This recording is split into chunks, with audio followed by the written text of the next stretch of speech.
जय अम्मा काली की भक्तों, आप सभी कैसे हैं। अम्मा काली आप सभी की रक्षा करे, आप सभी को सदैव प्रसन्न रखें। आज का टॉपिक है भक्तों की दीपक की बाती का आधा तथा पूरा जलने का क्या संकेत होता है, या फिर जब हम अम्मा काली को दीपक जलाते हैं तो दीपक की बाती में बार बार खड्ग या तलवार का बनना क्या संकेत होता है इसका। सर्वप्रथम आपको बता दूं कि दीपक की बाती सारी माताओं को, जैसे लक्ष्मी माता, काली अम्मा, दुर्गा माता, सरस्वती माता को, सभी को लंबी बाती जलाने का विधान है। जितनी भी माताएं हमारी हैं, देवियां हैं, उन सभी को हम लंबी बाती जलाते हैं। आप कुल देवता या कुल देवी को भी लंबी बाती जला सकते हैं। भक्तों, सारे देवताओं को, जैसे भोलेनाथ बाबा, विष्णु भगवान, श्री राम जी को, कृष्ण जी को या हनुमान जी को गोल बाती का दीपक जलाना चाहिए। भक्तों, दीपक की बाती चाहे लंबी हो या गोल, प्योर सफ़ेद नहीं जलानी चाहिए। जैसे आपने घर से कभी कभी बाती ख़त्म हो गई तो घर से आप कॉटन लेके और उसे बाती बना लेते हैं, तो बिल्कुल सफ़ेद बाती कभी नहीं जलानी चाहिए। बाहर से जो आप ख़रीद कर लाते हैं उसमें आपने देखा होगा कि लाल या पीला उसका मुख रहता है बाती का। इसी वजह से अगर आप घर में बाती बनाकर जलाते हैं तो उसमें थोड़ी हल्दी या कुमकुम लगा दीजिए, चाहे हल्दी थोड़ी सी लगा दीजिए या कुमकुम लगा दीजिए, तब जलाइए, अच्छा होता है। अब बताती हूँ दीपक की बाती का पूरा जल जाना। भक्तों, जब ईश्वर पर या अम्मा काली पर आपकी आस्था प्रगाढ़ हो जाती है, जब आपका भरोसा अम्मा काली के प्रति बढ़ जाता है और अम्मा काली का आपके प्रति भरोसा बढ़ जाता है। यहाँ भरोसे की बात मैंने इस वजह से की क्योंकि अम्मा काली भी देखती है कि मेरा भक्त मेरे पास सिर्फ 2-3 महीने के लिए है या आजीवन के लिए। आज तो भक्तों लोगों को सब कुछ बहुत जल्दी चाहिए होता है, भगवान से भी उन्हें तुरंत परिणाम चाहिए होता है कि उन्होंने कुछ कहा और वो तुरंत पूर्ण कर दें ईश्वर। धैर्य नहीं होता। खैर, ये उनकी गलती नहीं है, समय भी कलयुग का चल रहा है, इसलिए हर मनुष्य पीड़ा में है, हर व्यक्ति पीड़ा में है। समय किसी के पास है नहीं, और बैठता भी है अगर ईश्वर को भजने, ईश्वर में आस्था दिखाता है तो वो धैर्य खो देता है और सोचता है कि झट से इसका परिणाम मुझे, अच्छा परिणाम मुझे मिल जाए। इसीलिए भक्तों, मनुष्य बहुत जल्दी जल्दी अपने देवताओं को, माताओं को बदल लेता है। जैसे आज हनुमान जी की पूजा कर रहे हैं और 1 महीना पूजा किया और उनसे फ़ायदा नहीं हुआ तो फिर दूसरे किसी की पूजा करने लगे।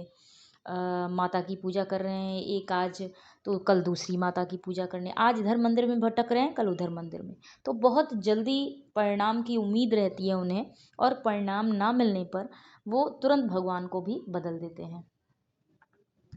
यहाँ आपके लिए भी कलयुग है और ईश्वर के लिए भी कलयुग है, अम्मा काली के लिए भी कलयुग है। अम्मा काली इसी वजह से परीक्षा लेती हैं भक्तों, कि कहीं सब कुछ जल्दी मिलने पर मेरा भक्त भटक ना जाए। इसी वजह से आपने देखा होगा कि सवारी वाले व्यक्ति ही ये समझते होंगे कि क्या कठिन परीक्षा जीवन में किसी ने ना ली हो, वो अम्मा काली की परीक्षा होती है। सारी देवी देवताओं से सबसे हटकर, सबसे अलग, जब तक उनका बच्चा उनके सामने रोने ना लगे, चिल्लाने ना लगे, तब तक वो परीक्षा लेती हैं कि बस पूरा तुम्हें पढ़ा लिखा कर में डॉक्टर बनना है, इंजीनियर बनना है, बस बिल्कुल उसमें ये समझ लीजिए कि बिल्कुल वेल अप टू डेट, ये समझ लीजिए ऐसा पढ़ाती हैं वो, प्रिंसिपल हैं वो, तो ऐसा पढ़ाती हैं, ऐसा अपने बच्चों को बनाना चाहती हैं अम्मा काली, इसलिए वो परीक्षा लेती हैं भक्तों।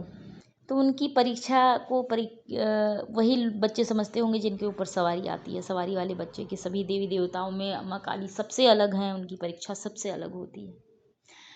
भक्तों, अम्मा काली को पूजते पूजते अगर 6 महीने, साल भर हो जाते हैं आपको, तो दीपक में फूल तो बनते ही हैं। साथ में अम्मा काली आपके दीपक को पूर्ण रूपेण स्वीकार करती है, जिससे आपकी बाती जो आपने अम्मा काली को अर्पण की पूरी जल जाती है। खुश होती है अम्मा, उसे ग्रहण कर लेती है।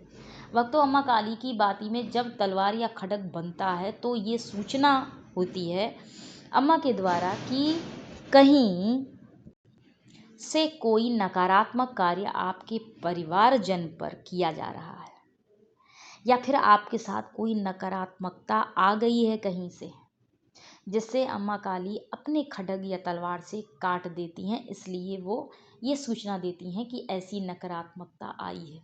आप कभी भी ध्यान से देखिएगा कि अगर आपके अम्मा काली को जलाए गए दीपक में खड्ग या त्रिशूल बनता है, बार बार तलवार बन रही है, उस समय का परीक्षण करिएगा, अपने घर में निरीक्षण करिएगा उस समय का। देखिएगा कि जरूर कुछ माहौल घर का ऐसा हो जाता है कि ऐसा लगता है कहीं से कुछ गलत हो रहा है क्या। स्वप्न आना, परिवारजन को स्वप्न खराब आना, जो है कहीं चोट लग जाना किसी को, कुछ मतलब नकारात्मकता सा आना, विचार भी आना और घर में भी नकारात्मक होना। तो वो उनका ये दीपक में ये सूचना देना होता है, तलवार का दिखाना, खड्ग को दिखाना ही होता है कि मैंने उस नकारात्मकता को काट दिया है। दिखाने का अर्थ यही होता है कि मैं रक्षा कर रही हूँ, या मैं यहाँ पर हूँ, इस घर में मेरी पूजा होती है, ये मेरा भक्त है, ये मेरी संतान है, मेरा बच्चा है, और यहाँ किसी भी नकारात्मकता का कोई स्थान नहीं है। तो वो उसे काट देती हैं अपने खड्ग से, और बच्चे को संरक्षण देती हैं, अपनी संतान को संरक्षण देती हैं। और इससे ना घर में कभी या नकारात्मक ऊर्जा आती है, या ना परिवारजन को कहीं कोई गिर गया भी है। कभी कभी ऐसा भी होता है भक्तों कि आप रात में कहीं जा रहे हैं, विवाह स्थल से आ रहे हैं, और कभी नकारात्मक ऊर्जा कोई भी लग जाए, अरे ऐसी होती है जो आपको पता भी नहीं होगी।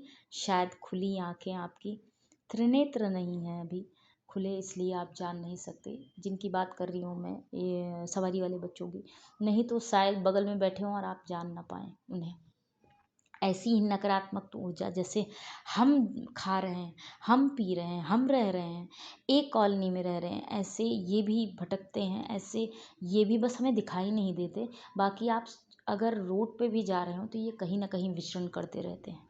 हम इन्हें खुली आंखों से अपने देख नहीं सकते, क्योंकि वो आंखें हमें दिव्य दृष्टि के द्वारा प्राप्त होती है, और उसी से देखा जाता है। उसी आंखों से ये दिखते हैं हमें, हमारी दो अपनी आंखों से नहीं दिखते ये। तो ये छोटी सी जानकारी थी, आपको कैसी लगी बताइएगा। आज का वीडियो यहीं समाप्त करती हूँ, अपनी बातों को विराम देती हूँ। धन्यवाद भक्तों।